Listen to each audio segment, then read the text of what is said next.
Ukiota uko chooni au unajisaidia hadharani, jua adui anafichua aibu au siri zako.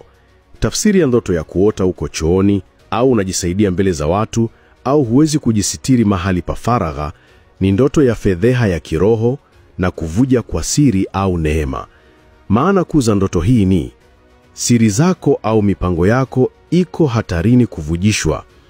Mambo binafsi ya maisha yako yameingiliwa kiroho na sasa yanadhalilishwa au yanajulikana pasipo wewe kutaka.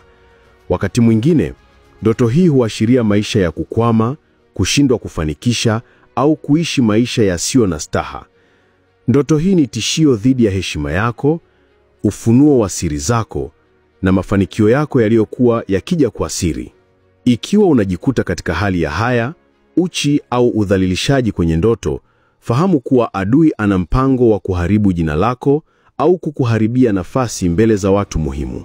Maombi ya kufunga mlango wa aibu na siri kuvujiwa. Baba wa mbinguni, nakuja mbele zako nikiwa na moyo mnyenyekevu.